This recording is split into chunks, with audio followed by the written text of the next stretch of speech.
So in that book, it was written by an Arab, and this Arab gentleman was trying to arm the Indian Muslims,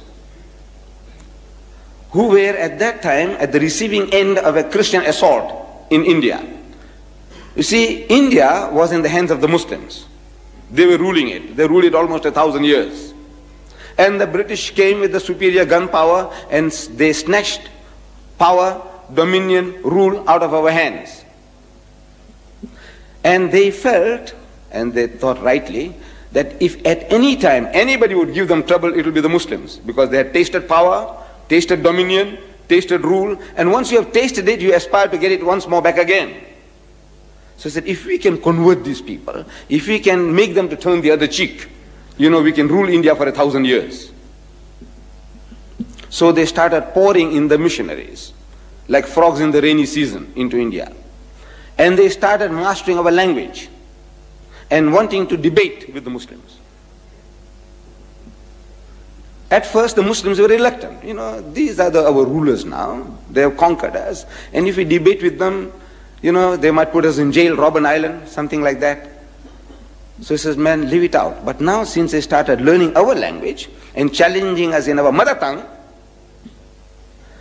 the Muslims were forced to accept the challenge. And Maulana Abdul Aziz of Delhi, this is I'm reading in the book, which made everything interesting to me, which brought me here. That Maulana Abdul Aziz of Delhi, he was forced to accept the challenge. It was a certain reverend founder who was the head of that movement, missionary movement. And according to the appointed time and date, the debate started. The reverend started the debate with requesting the Maulana. Maulana means our Shaykh or Imam in our language, you see, in the language of the Indian Muslim. He said, Maulana Sahib, telling him in Urdu, sir, respected Maulana, get started. Start the ball rolling.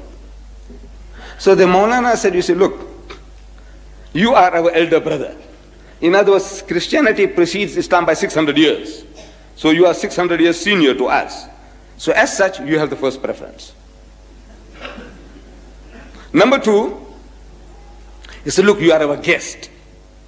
No doubt an unwelcome guest, but a guest at that. So as such, again, you have the first preference. So the reverend was forced to start the debate, and he started with a question. He says, Maulana Sahib, speaking in Urdu, Maulana Sahib, where is your Prophet Muhammad now?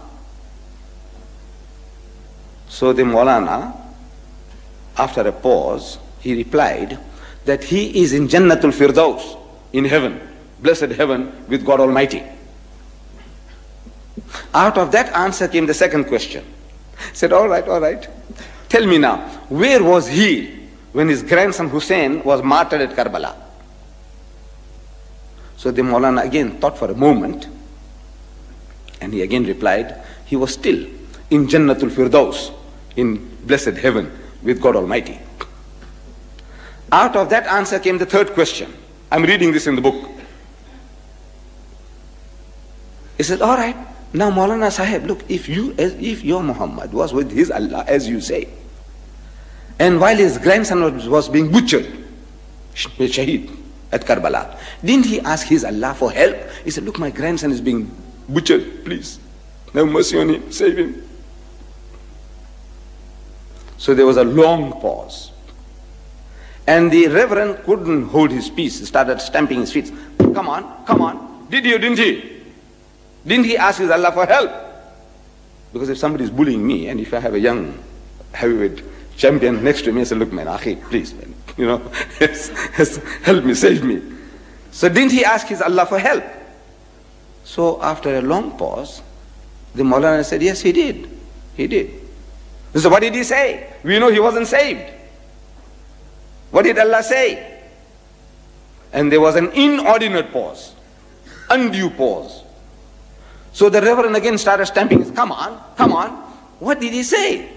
So the Maulana said, Allah cried. He cried. So what? Allah cried?